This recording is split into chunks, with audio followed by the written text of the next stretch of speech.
With Dune Part 2 released in full IMAX 1.43 to 1 glory, it begs the question, just how many films over the years have been released in full IMAX 1.43 to 1 aspect ratio? Not the documentaries, not the IMAX things that you go to a museum to see, but actual films. Not in the wimpy 1.90 to 1 that is the more typical IMAX aspect ratio, but the full Nolan-sized experience that even this video is in. Well, let's take a look at the future releases, the past releases, some weirdness early on in the 2000s that almost made the cut as well.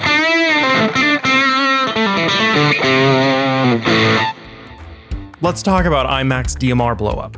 What is DMR? Well, in 2002, IMAX unveiled its DMR, or digital remastering process, where it would take 35mm film and digital 24p films, and they would blow it up to fit on IMAX 15x 75mm film. And well, this is sort of where the IMAX story begins its journey. These early DMR films were being sold as enhanced experiences, but in reality, they'd get a pretty dim, grainy image that only filled a portion of the large IMAX screen. So they never really seemed to get to that 1.43 to 1 aspect ratio, but got pretty close with a handful of films to 1.66 to 1 ratios. The first up was Apollo 13, which was the first DMR film, which was originally released in 1995, but they blew it up and had to cut 24 minutes of it due to the massive IMAX platter size.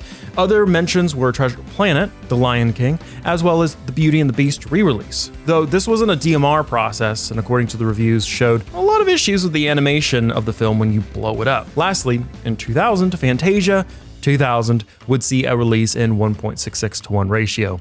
All of those honorable mentions came so close, but didn't have 1.43 to 1 releases. Films that shot in 1.43 to 1 but never released. Wonder Woman 1984 shot with an IMAX camera would only get a 1.78 to 1 aspect ratio release for some reason. Star Trek Into Darkness would also shoot with an IMAX camera but only expand into 1.66 to 1 ratio. The Amazing Spider-Man actually had 1.43 to 1 aspect ratio shots, but it's unclear if that ever showed in that full format, and there's a couple of rumors that are not necessarily confirmed that they tried to use IMAX cameras, film cameras, for that film.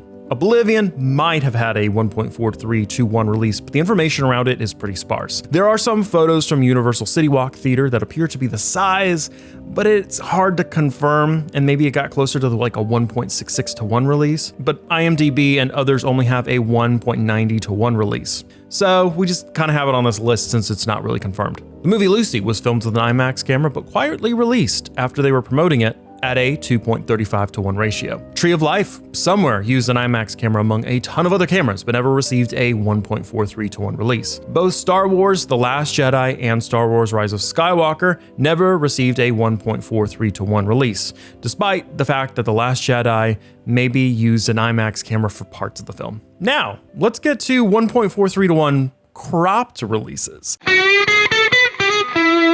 In the early 2000s, going back again, there were a bunch of these releases that were basically just cropped to fit the format. Those include The Ant Bully, Happy Feet, Kung Fu Panda, Madagascar, Escape to Africa.